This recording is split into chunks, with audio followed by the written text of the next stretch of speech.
friends, it's Liv and welcome back to my channel for another Panemathon inspired video. If you guys don't know, the Panemathon is a month-long readathon taking place throughout the entire month of June to celebrate the release of The Ballad of Songbirds and Snakes by Suzanne Collins, which is of course the prequel to the Hunger Games. This bad boy finally graced my doorstep this morning and I have to wait until Monday to start it for the readathon, but I'm so excited. Essentially, you sign up and choose which district you would like to participate for, and as you read, you earn points for your district, and the district with the most points at the end is crowned the victor. We do actually have 12 hosts, one for each district, so I am actually your district host for District 5. If you would like to join me, I will leave the sign-up sheet down below. It's going to be absolutely electrifying. I have used that joke once or twice on this channel already, but it never gets old. So today I am bringing you my Panemathon recommendations. If you are looking for any other books to fulfill any of the district prompts, then this is of course the video for you. I did actually do one of these for the Owl's Magical Readathon back in April, where I took each of these subjects and I picked a book that I've already read from that prompt that I think maybe you would enjoy. So that is what I am doing here today. So without further ado, let's jump right in, and if you need any reading advice, just keep watching. So first off, we do have District 1, and the prompt for this is to read a book that is a 5-star anticipated read. This of course is very subjective based on your reading habits, what genres you like. So personally, if you are someone like me who really enjoys high fantasy and anything up that alley, I have chosen Six of Crows by Leigh Bardugo. This probably shouldn't come as a surprise to anyone because I have talked about this book nonstop since I first actually read it for the Owls a couple of months ago.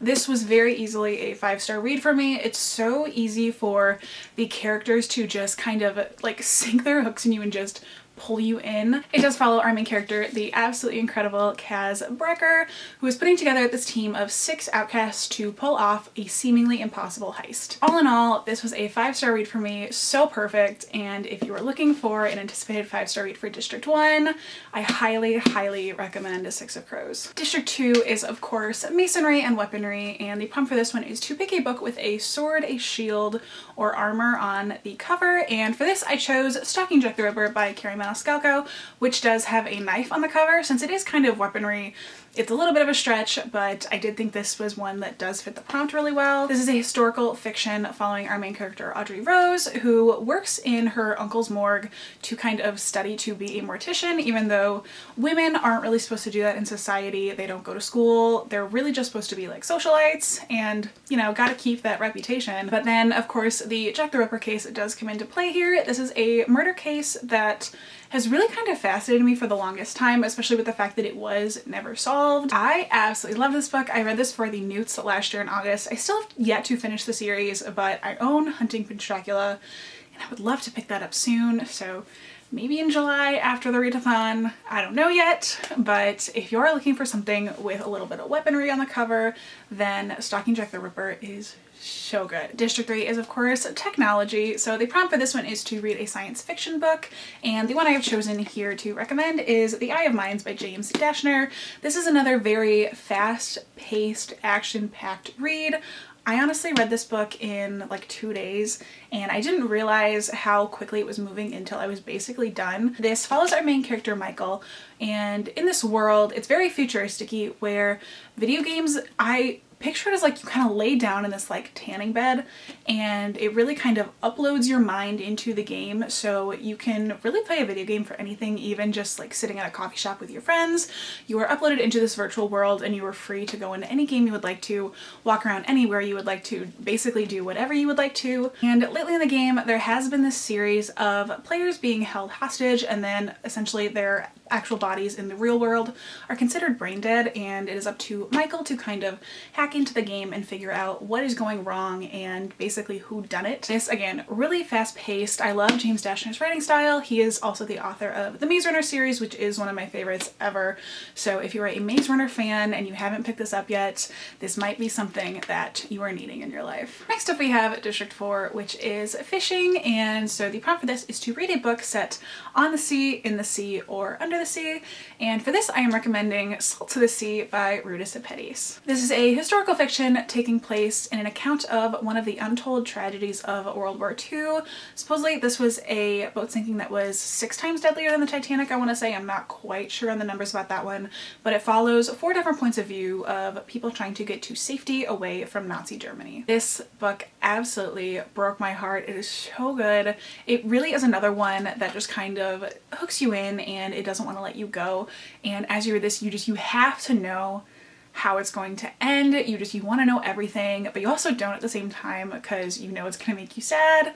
This was such a good book. It was really out of my comfort zone when I did read it last fall, but I gave it a 5 stars. I am so glad that I gave this a chance. It might not seem like something that is necessarily right up your alley, but it is truly, truly incredible. Next up we have District 5, which is my district. The best district, but it is all about power and electricity. So the prompt for this is to read an ebook or listen to an audiobook. My group pick that I am actually reading is Ace of Shades by Amanda Foody. I am listening to on audiobook, but I do have a couple audiobook suggestions for you here. So I am going to talk about a couple of my district alternative books, which normally if you do participate in any other district, the alternative book choices are worth 50% more points than just the book itself would be. But since ebooks and audiobooks are a little harder to come by, any District 5 alternative book is also worth double points. So the main one I want to talk about currently is Daisy Jones and the Six by Taylor Jenkins Reid, which is such a wonderful audiobook experience. This is another historical fiction following this band called Daisy Jones and the Six, which is one of the hottest bands in the 80s, and it is all told in an interview format about their rise to fame, their time as a band, and eventually leading into why they broke up. This audiobook is told by a full cast of characters, which was absolutely incredible. I felt like I was listening to just this audio biography, and I really forgot that it was even fiction as I was listening. I don't think I really would have necessarily liked the book as much as I had if it hadn't been an audiobook, so that is number 1. If anyone needs an audiobook recommendation, Daisy Jones and the Six. And in addition, I do also recommend Skyward by Brandon Sanderson and What If It's Us by Becky Albertalli and Adam Silvera. District 6 does deal with transportation, so the prompt for this is to either read a book set outside the country you live in or one set in a completely different world. This is again also a subjective one if you do choose to go the country route. Personally, I am American, if you can't tell by my nasally Midwestern accent, so I have actually chosen a book set in Scotland, and it is City of Ghosts by Victoria Schwab. This follows our main character Cass, who can see ghosts, and her parents are actually ghost hunters but don't actually necessarily know that she can see ghosts.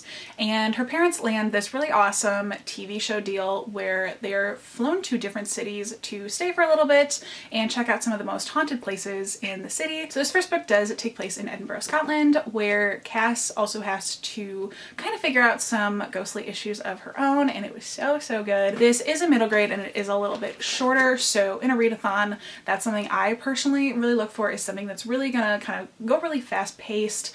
It's not gonna get too slow at times, so for a readathon this was actually really, really perfect.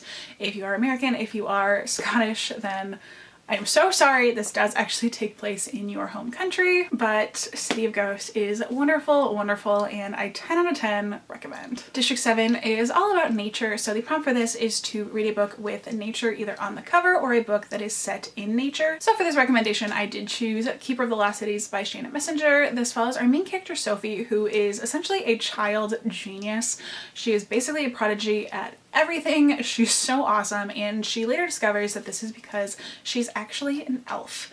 So for the rest of the series, it does mostly take place in the land of the elves, which is really nature-y, so which is why I thought it was absolutely perfect for this prompt. This is another one that the characters are so well done. I love all of them. I really need to continue this series. I have read the majority of book 2, and I've also really loved that one, but I have kind of set it down for a little bit at the moment, so I might need to reread. So if you haven't picked these up yet, then you should try it. District 8 is all about textiles, and the prompt for this one is to pick a book with more than 3 colors on the cover. So for this I chose Truly Devious by Maureen Johnson. This is a YA murder mystery. It is the first in a 3-book series, which is also so wonderful. I still have to read the 3rd book, but I'll get there. This does follow our main character Stevie, who is a true crime aficionado who is beginning to attend this really kind of elite private boarding school in Vermont, and each of these students in the academy does have kind of their own special talent, and it does flop back and forth from present day to the 1930s when the founder of the school, Albert Ellingham, his wife and daughter were kidnapped, and it was eventually marked off as a cold case as all they really had to go on for evidence was a note signed "Truly Devious." So Stevie does essentially begin attending the school with the intent to solve the 1930s case, but it seems like the murderer has come back with a vengeance. That whodunit is another thing that I love during readathons because it really does push you to read more. You're motivated to figure out who done it and why, and I absolutely loved it. This is another one where the characters are phenomenal. I love Stevie with all of my heart. Honestly, I could go on for hours about how much I love this book, but all I can say for right now is please read this. District 9 is all about grain, so the prompt for this is to choose a book starting with the letter G, and so the recommendation I have here for you today is Geekerella by Ashley Poston. The best way I can describe this book is a nerdy pop culture Cinderella retelling with Comic-Con. Yes, it is that awesome. Yes, I absolutely loved it. I love our main characters, Elle and Darian. Elle is, of course, our Cinderella in the story, and she is a big fan of this sci-fi series called Starfield, which is getting a reboot. We also have our leading man, Darian, who has been cast as the main character in this reboot, and while a lot of teens and other people are really excited for Darian to become the next Carmendor, Elle herself is very skeptical. They are, of course, thrown into some unlikely encounters, and it's the Cinderella story, so again, it's absolutely amazing. I need to read the sequel, The Princess and the Fangirl, which has been on my list forever, so maybe it is also time I pick that one up. July's gonna be a time for my reading, but I am so excited. I absolutely love this story, and I think you just might also. District 10 is all about livestock, and the prompt for this is to read a book with an animal featured as a character, and for this I have Nevermore by Jessica Townsend. I am actually reading the sequel to this one called The Wondersmith this month for District 6, I want to say. Not quite sure which district I'm reading it for, but it does follow our main character, Morgan Crow, who has been cursed since the day she was born to die on her 11th birthday. However, when that day comes, she is swept off her feet by this awesome man named Jupiter North. She's whisked off to this magical land called Nevermore. There are, of course, many talking animals in this series, making it perfect for this prompt. The hotel they live in is run by a cat, and there's animals walking around doing their own things. It's so whimsical, it's so fun. This is the first of a 5-book series, I want to say. The first 2 are out currently, and I believe the 3rd one is coming out this fall. So this is definitely a perfect choice for this prompt, and if you haven't read it yet, you definitely should. District 11 is all about agriculture, and the prompt for this is to pick a book featuring a strong sense of friendship, and I had to put this book in here somewhere.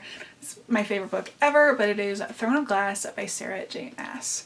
This is the first in a 7-book series following our main character Selena, who is the most feared assassin in the land, and she has spent a year in this really horrible prison camp until she is rescued by the prince because the king has decided that he is in need of a new champion, and he's decided to make a competition out of it. Every member of the king's cabinet has been tasked with choosing a champion, whether it is a thief, a murderer, anyone really, old soldiers, and they must go through this competition to win the title of the King's Champion, and if Selena wins and serves on the King's Court for 4 years, she will earn her freedom. There are many instances of very strong friendships in this series, especially in this first book. Something Sarah J. Maas really does well is the friendships that she does write, whether it is the friendships in here or if it is the friendship between Bryce and Danica, especially in House of Earth and Blood. It is also so wonderful. That is another recommendation that I would have for this prompt, but I haven't actually finished the book yet, so I didn't want to put this on this list. But if you haven't read Throne of Glass yet and it has been on your list, very, very strong senses of friendship here. Last but certainly not least, we do have District 12, which is of course coal mining. And the prompt for this one is to read a book with fire either on the cover or in the title. And this is actually the book that I am reading for District 11. So there are some strong senses of friendship in this one too, but it is Harry Potter and the Goblet of Fire. If you're a Harry Potter fan looking for a reread, this would be a perfect opportunity to do so. This is actually my favorite of the 7 Harry Potter books because it has that magical competition and is really kind of the turning point of the Harry Potter series. So again, if you're looking for a reread, this might be the time. If you haven't read the Harry Potter books yet, but you've read the first 3, might be the perfect time to read the 4th one. I absolutely love it. It is hefty, don't get me wrong, but honestly I feel like it goes by pretty quickly, so if it's on your list, if you haven't given this a chance yet, maybe go for it. But also Cedric Diggory's in it, so I don't know what further reasoning you need to pick this one up, but if you're in the mood for a reread, then this is a perfect time to do so. Alright, so there you have it guys. These are my Panemathon recommendations if you are still looking to fulfill any of the district prompts. Thank you so much for watching this video. Please comment down below if you are participating in Panemathon, what district are you going for? Again, I will have the sign-up sheet listed down below, as well as Robbie's original announcement video. So please go check this out if you haven't yet. It's going to be so much fun and I would love for you to join us. If you're not yet subscribed to this channel, you can do so by hitting that button down below because I do upload every Monday and every Thursday on this channel and you don't want to miss what's coming next. Thank you again so much for watching and hope to see you next time. Bye!